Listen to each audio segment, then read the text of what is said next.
হিমালয় পর্বতের চারটি ভাগ কি কি? ট্রান্স হিমালয়, বৃহৎ হিমালয়, মধ্য হিমালয়, শিবালিক হিমালয়। ট্রান্স হিমালয়, বৃহৎ হিমালয়, মধ্য হিমালয়, শিবালিক হিমালয়। আমার সাথে সাথে তোমরাও বলো, নয়তো ভিডিও যেরকম দেখছো চাকরিও শুধু দেখেই যেতে হবে, তোমার আর হবে না। ট্রান্স হিমালয় এর ভিতর কারাকোরাম, লাদাখ, জাসকার, পীরপাঞ্জাল। কারাকোরাম, লাদাখ, জাসকার, পীরপাঞ্জাল পর্বত অবস্থিত আর কৈলাস পর্বত অবস্থিত। K2 অর্থাৎ গর্ডন অস্টিন, এটি ভারতের উচ্চতম শৃঙ্গ ছিল, বর্তমান নেই, কারণ এই গর্ডন অস্টিনের উপর পাকিস্তান কবজা করে আছে। কারাকোরাম পর্বতে 4টি গ্লেশিয়ার আছে। গ্লেশিয়ার বলতে কি বোঝায়? যেসব বরফ 1000-1500 বছর ধরে গলেনি, পর্বতের মাথার উপরে থাকে যে বরফ, সেই সব বরফকে গ্লেশিয়ার বলে। কারাকোরামে 4টি গ্লেশিয়ার আছে: সিয়াচেন, বিয়াফো, বাল্টেরো, হিসপার। সিয়াচেন, বিয়াফো, বাল্টেরো, হিসপার। পৃথিবীর সবচেয়ে খাড়া ঢাল বলতে কি বোঝায়? যে ছাদে উঠেছে কোনোদিন, ছাদের একেবারে কোনায় চলে যাওয়া কিরকম দেখায়, ওটাকেই বলা হয় খাড়া ঢাল। সবচেয়ে খাড়া ঢাল, পৃথিবীর সবচেয়ে খাড়া ঢাল রাকাপোসি, যেটা লাদাখে অবস্থিত। নুব্রা তথা সিয়াক নদী কারাকোরামে অবস্থিত। ট্রান্স হিমালয় আর বৃহৎ হিমালয়কে আলাদা করেছে সাচার জোন। ট্রান্স আর বৃহৎ হিমালয়কে আলাদা করেছে সাচার জোন। ট্রান্স হিমালয়, এবার আমরা একটু ভারতের ম্যাপে দেখে আসি কোথায় কি রয়েছে। দেখো, ট্রান্স হিমালয় জম্মু কাশ্মীরের ঠিক এই যে লম্বা করে চলে গেছে, এটা হলো ট্রান্স হিমালয়। এই দিকেও আছে, আর এইটা হলো কারাকোরাম পর্বত, এটা হলো লাদাখ, এটা জাসকার, আর এটা পীরপাঞ্জাল পর্বত। ঠিক আছে, কারাকোরাম, লাদাখ, জাসকার, পীরপাঞ্জাল। কালেজা পার শর্টকাট ট্রিক। ঠিক আছে, এগুলো হলো ট্রান্স হিমালয়ের অংশ। এবার আমরা দেখব বৃহৎ হিমালয়। এটি হিমালয়ের সবচেয়ে বড় অংশ। এটি পাকিস্তানের নাঙ্গা পর্বত থেকে অরুণাচল প্রদেশের নামচা পর্বত পর্যন্ত অবস্থিত।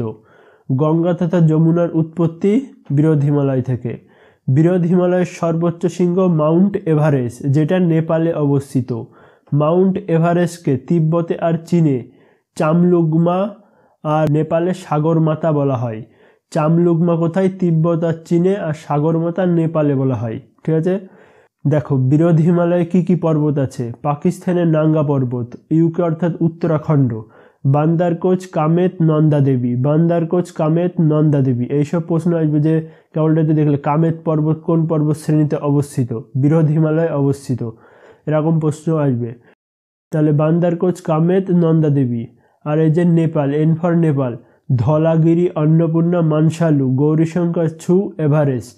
ধলাগিরি, অন্নপূর্ণা, মানসালু, গৌরীশঙ্কর, ছয়ু আর এভারেস্ট। আমি আবারও বলছি, আমার সাথে সাথে তোমরাও বলো, তাই তো ভিডিও যেরকম দেখছো চাকরিও শুধু দেখেই যেতে হবে, তোমার হবে না।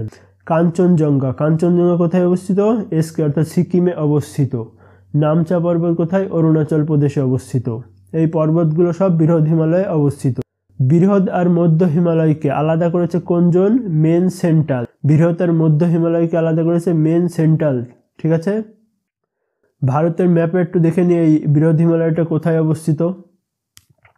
দেখো, বৃহৎ হিমালয়ে আমরা কি কি দেখলাম? পাকিস্তানের নাঙ্গা পর্বত। উত্তরাখণ্ডে কি কি? বান্দারকোচ, কামেত আর নন্দা দেবী। আর নেপালে কি কি দেখলাম? ভাত রাঁধতে গেলে কি কি লাগে? অন্নপূর্ণা, তারপরে ধলাগিরি, মানসালু, সেটা খাবে কে? গৌরীশঙ্কর, ছয়ু, এভারেস্ট। আর সিকিমে কি পর্বত অবস্থিত? কাঞ্চনজঙ্ঘা।